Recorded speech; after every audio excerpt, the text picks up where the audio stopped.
And for the time being, since I wasn't at home, I used Prezi so I can just have something to show.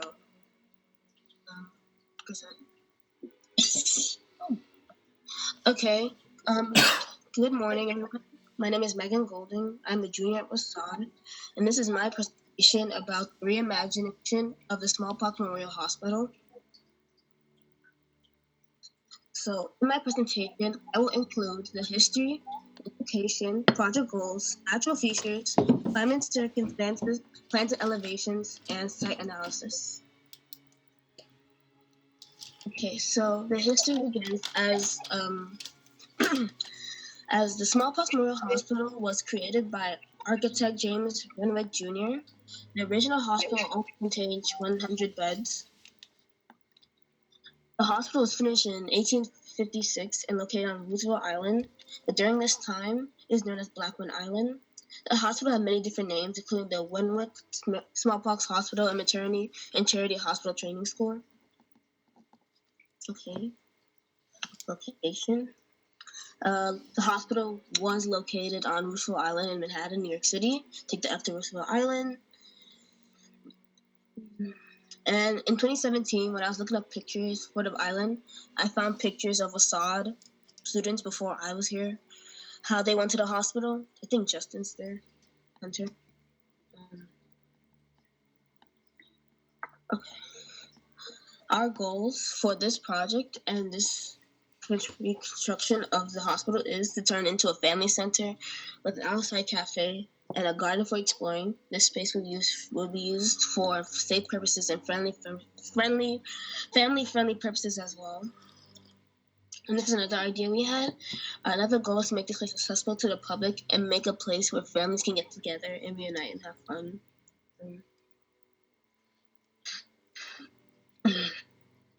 Okay, for climate services, I couldn't really find any. I was gonna say to remove all the dead species, invasive species for plants that help bring down the building, that can crumble the building down, and this is one of the original floor plans from the Smallpox Memorial Hospital, and it shows all the different rooms and all the beds and windows from the south side, front side, west side, and front. And this is inside the hospital. And with this slide, I was going to put a photo from Google Images, Google Maps, which can show where the hospital would be currently and in the future. Stop hearing. Oh, is there? Thank you, Megan. Maybe you may want to keep the presentation up so we can use that as a guide for discussion. Thank you. Okay. Sorry. No worries. No worries. Give me a second, actually. You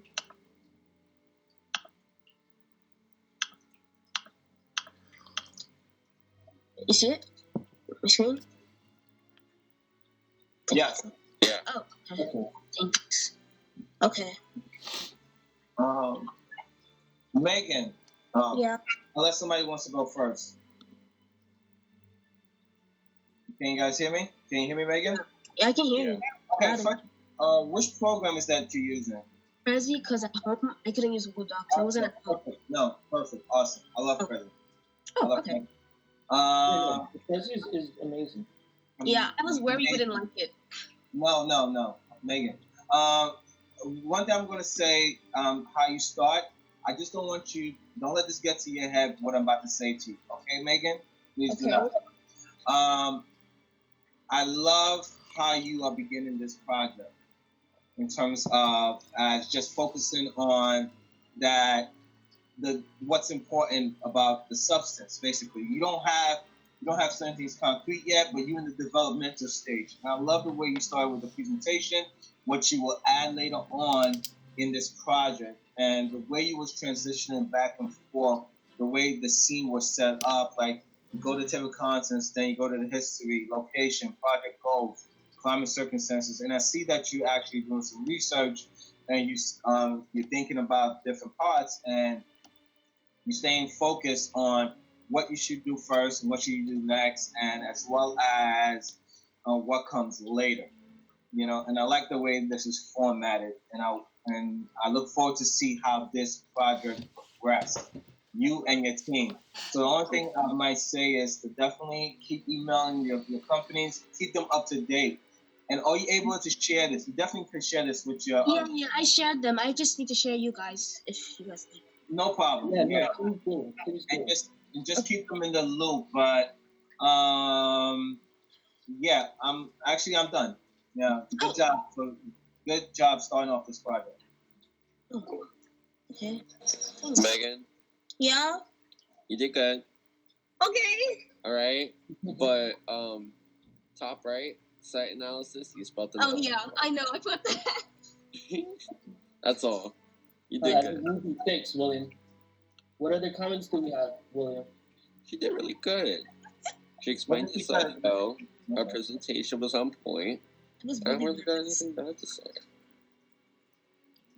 Okay, all right. I do agree, Megan. And what we're going to do now is try to provide you with, some feedback that you can use to continue to enhance your presentation and the content of your presentation, right? What do you think is going to be my first sort of feedback? I would say, in my opinion, because I had some empty slides that I didn't know how to explain online. Throughout every presentation, you should have an idea of what I'm going to say.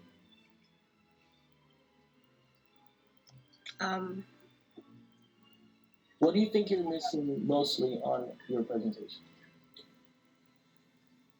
I am missing information. So, for example, let's go to your location slide. Yeah. What am I going to say here now? You can say it's copy paste. Not necessarily. Oh. Can someone else try to give some critique? What can we say about this slide? We're talking about the location. Oh wait, like location of the building, not just like. Am I getting there? I mean, like you described where the location was, but you also said how to get there. Yeah. I think that would be a separate part. Right. If you like, that's transit, or more like like transit or transportation. Yeah, it's like if you want to go to like somewhere in Queens, it's actually like in business, not like. Can anyone else would like to add anything to this slide? We had a few comments in the. What do we have? Let me think. Gilbert, what can we say? Can you voice it out, please? Yeah, I was just saying that having some changes for the location to help. What? I didn't hear. Yeah, you have to maybe speak a little louder, Gilbert, or you're sounding a little muffled.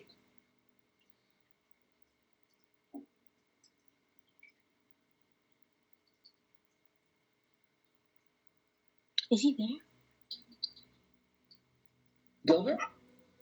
I was just saying that having images for the slide could help. Absolutely. Oh. Absolutely. Especially with the location. Right? Yeah. Right, Matt?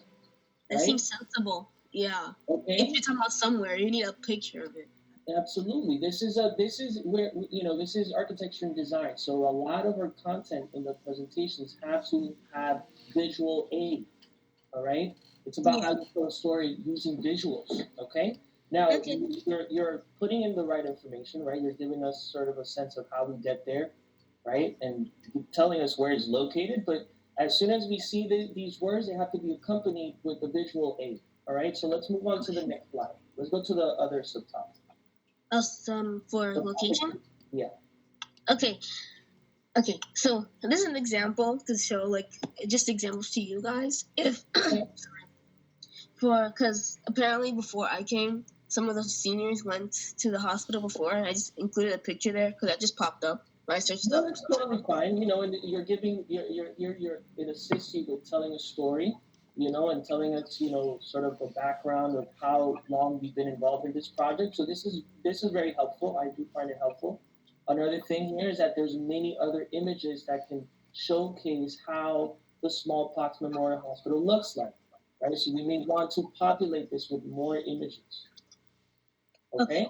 All right. Maybe this is not the slide for it. Maybe you have a separate slide that shows different angle, right? Certain details of the smallpox. I mean, I was, but like the layouts here, I'm gonna put a new layout. All right. This one, yeah, to be Okay, easier. I'm do it right now. Right now, Oh, I'm just giving you the feedback and the things to keep in mind for your next steps. All right. Let's move okay. on to the next slides. Um, project goals. Project goals. Yeah, let's take a look at that one. Okay. This year is that? Yes. Yeah. No. This and I find it interesting. I think we're going to have to detail a little bit more about the family center, right? And is it going to be a library? All right. So you stay here, library, outside, outdoor cafe, Because like and garden. I think I was this is a good. originally thinking. Sorry. I was originally thinking that like you remember how we used to do those little free libraries. The kids can like go and like we can make it and like they can paint it and they can get books that they like.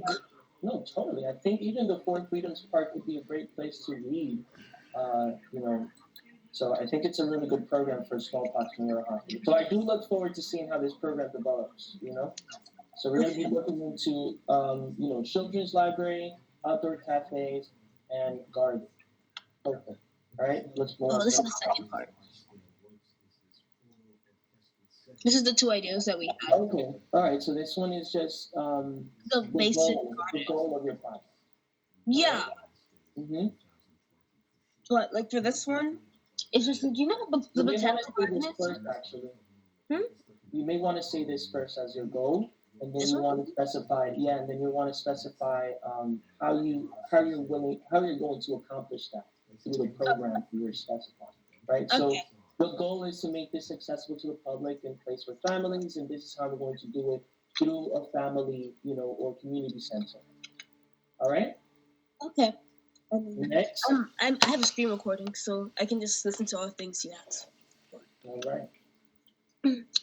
And please, anyone else who have a comment, please feel free to jump in. So climate stances. That was confusing. So I just freehanded it because I just my ideas that I thought it was because I couldn't find anything. What were your intentions with climate circumstances? So when I said climate circumstances, I meant like invasive species, like there's mold and like stuff that does not belong there to the national, like the Where are you finding this information? Where are you citing? Then the lady who came here, okay. Her name, yeah. All right. So then you want to? Do they have to be? Are they climate specific, or you're just talking about existing conditions? Oh, that's right. Okay. So you may want to switch that. Okay. Existing conditions, and you can find images, and you can point towards, some of the things that you want to, either remove or you think needs improvement. Okay, give me a second. Let me finish this. Sorry. But remember, that your scope of this project is not to so much. It's good to, know what are the existing conditions, but remember that, removal of stuff, like let's say, for example, you want to remove native plant species, that's not part of your scope. Your scope is about, designing what this space could be like. So just assume that they will get rid of anything that you don't need. You know what I keep doing? When I keep because they're talking about conditions, I keep thinking of Lake Como. I keep thinking how we had to remove stuff. Mm-hmm. Yeah. No, I understand. I realize the reference that you're making for sure. All right. Okay. So next. Okay. Floor plans and elevations. This is actually a floor plan that I found online. One of them. Mm-hmm. It focuses on. I have another one in the Google Slide, but I can't open it because it's not letting me. But. Okay. So Haley is providing some insight into what Megan was saying. Megan from Melvin B Architects.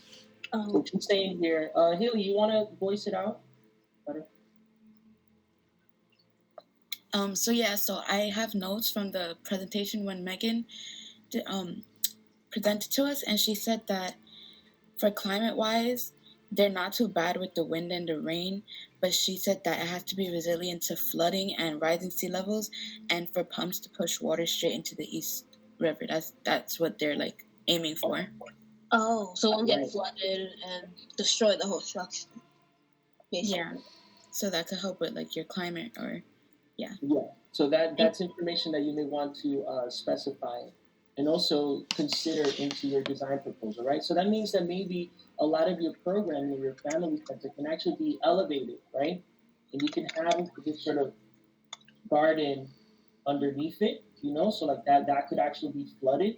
But then you're programming and maybe on your second floor you can start your building, something like that. But we'll get more into that if you want to put more consideration to avoiding flooding into the building.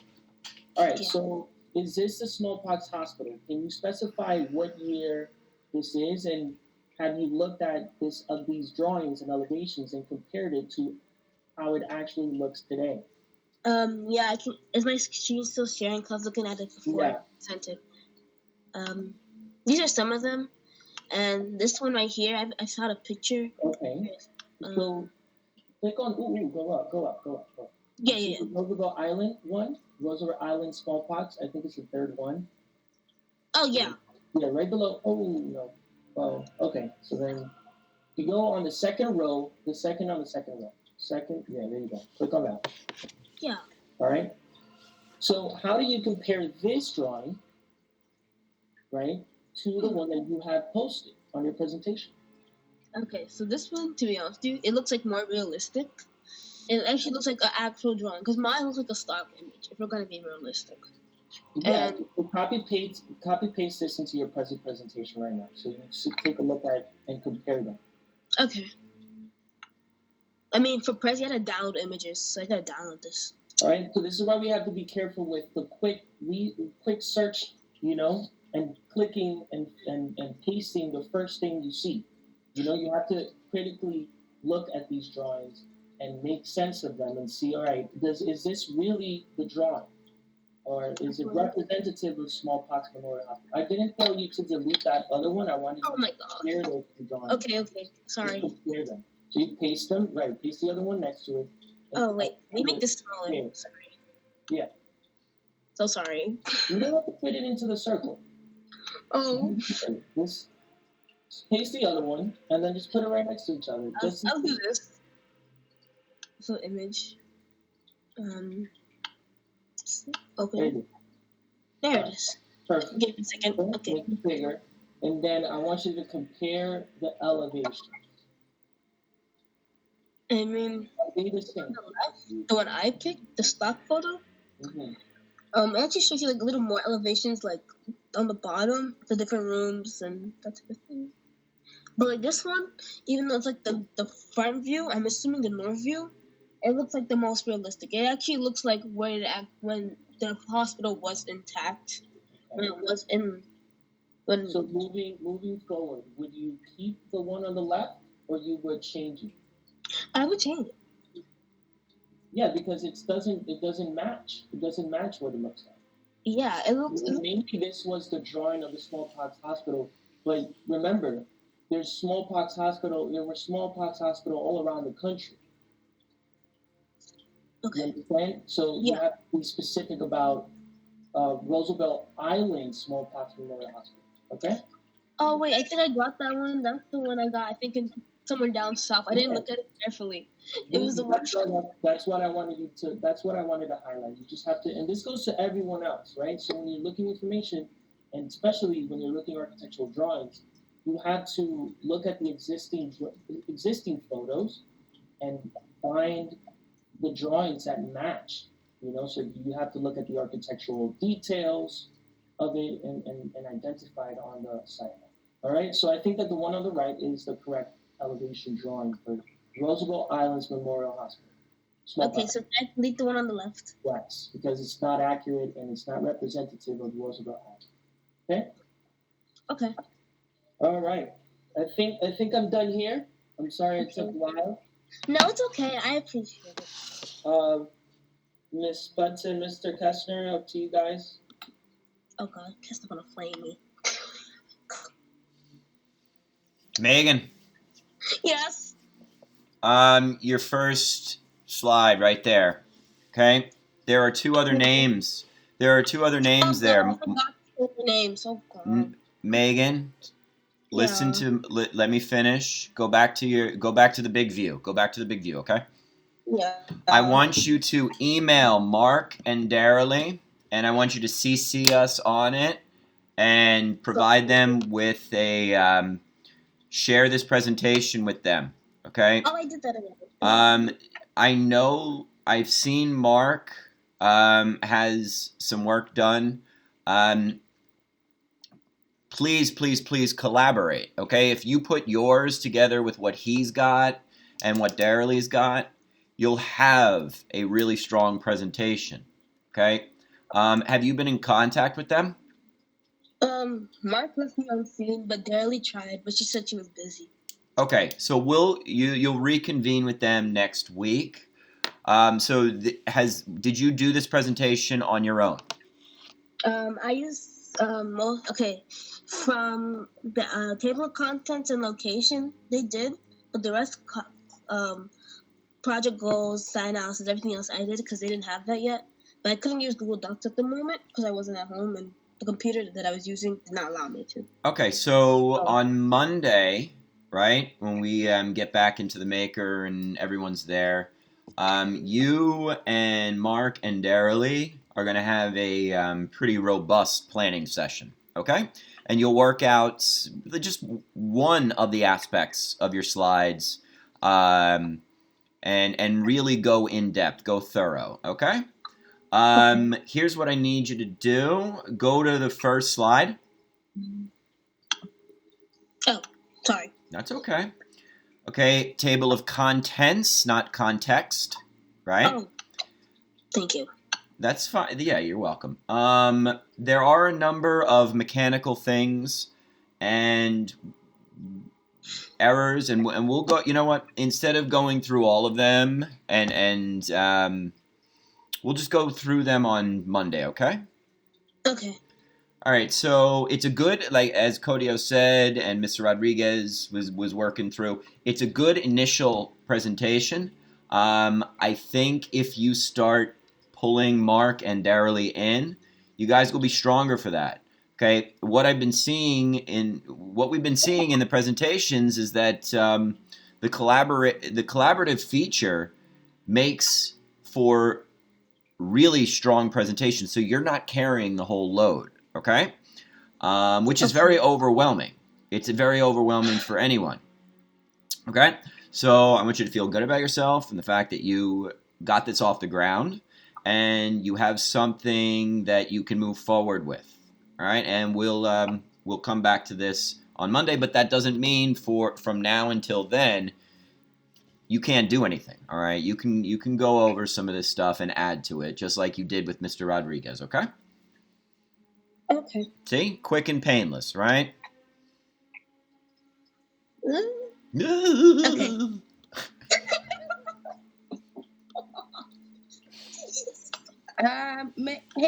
Hey, Megan, this is Miss Mother Butts. How are you? I'm fine. Yeah, there's no reason to worry about me either. I echo what everybody said. I actually really enjoyed your presentation a lot. The two things I would say would be, one, you have a very winning personality. And I think that probably I don't know if you get anxious or nervous, but All the time. Yeah, but your personality actually comes through more in this, or like you see how you are now with us with like the Q&A and the discussion and so forth. So I think, one thing for you to practice is basically practice. I know this is a weird thing to say, practice being more like yourself, but practicing being just more comfortable with the sort of discussion nature that you have. Because it's fabulous. And I think if you did more of that, you would feel more comfortable about your presentations and they would just flow even better. So that's the one thing I wanted to say. The other two quick things I wanted to say to you are, second, you have a keen ability to tie in the other projects. That's a unique ability. So if you noticed, you mentioned several of the other projects in a way like, so I'm a law professor. And the way we would talk about that would be sort of like distinguishing cases would be the example. Like you take one case and then you say, well, this case is like this case for this and da da da. You have a keen ability to do that, which is unique. You should infuse that more within your presentations because that you were able to say, oh, this is like Lake Como and this is like the Little Free Libraries. That's going to help your overall project. And the last thing I would say to you is exactly what you just heard from Mr. Kessler and everybody else. You know, working on a project by yourself, believe me, I know. I basically run a whole nonprofit by myself. It's backbreaking. But not only is it that, but when you get information from other people, it makes you better for it. Because as imaginative as you are, you're not going to come up with every idea and every thought. And other people are going to come up with things that you're going to say, wow, I never even thought to think about it that way. So I would say just rely on other people because it will be helpful to you because you won't have to do all the work yourself, but also because they're going to have ideas and they already have had ideas that just what Mr. Kessler was saying is going to make your project so much richer, and it will make you think of ideas based on your ideas. So it's like building blocks when you add people. So those are the things I would say. But yeah, you should be proud of yourself. And I would just say again, have more of you-ness throughout the presentation because your personality is fabulous. So we should. Sure? Am I sure your personality is fabulous? Yes, I'm really sure about that. I've met a lot of personalities. I know. Are you I know 100% sure about that? Yeah, I am. Yeah. I 99.4 tenths, like Ivory Soap. Okay. Look, Tessa's in there rubbing his temples and Just everything. dying You in know. the corner. Yeah, I would just say to just be like the fact that you asked that is like that's the one thing I think you need to get over. You need to be very clear, and this is a thing that took me a long time to get to, but this is for everybody.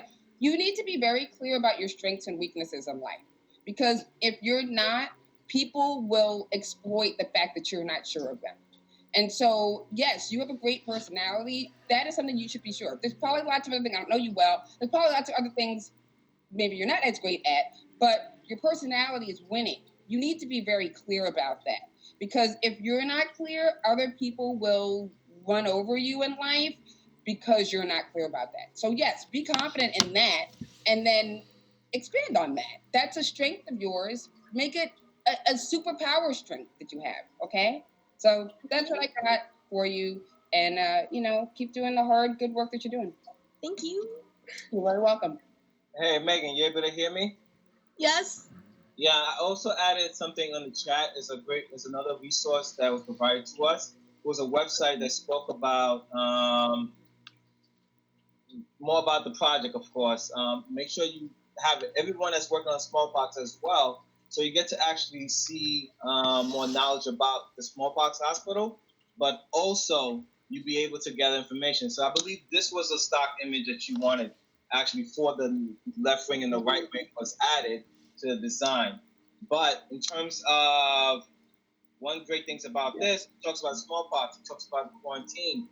So you need to know the history, abandoned hospitals as well. So you get this sense of see how other hospitals have been abandoned and how they have revitalized them. Ruins, the hospital is also in ruins, so you can actually see different ruins around the world. So you get a sense of what people are doing, how they're modifying, how they are recreating it into something for the community. I'm not going. So that's all I'm going to say. I want you to research this website along with all the other websites we have. But once again, you did a great job. It's a good start, and critiques are going to come. And one thing you have to keep in mind, after this week of critiques, they only get very forward what you need, what you need to improve, and not so much of good job, great job, but it's what you need, what you need. Okay? Because in life, people always going to want to be nice, but at the same time, you have to face like the critiques that you don't like to hear, and that's how it makes you a better and a stronger person. Okay, Megan? Okay. I got you. Claudia, can I just say one more thing about that? I love that you just said that because I know for me, the ways that I learn the most in life are through failures. And I don't even like to call it failures, but just like when people call me on stuff, I love it because, you know, I don't learn if people are like, oh, that's great. Oh, that's good. Oh, that's fabulous. But if you can stand to take criticism from people, which everybody here should, that's how you're going to grow, not by people just saying you're wonderful and fabulous. It's easy to say that to people. It's hard to give people the real, you know, critiques that they need to hear. But if you can hear it, you're going to grow a lot as a person. So don't think of it as failure or you're doing a bad job. It's people who care enough to be able to say to you, you need to do this better. So that's the last thing I'll say.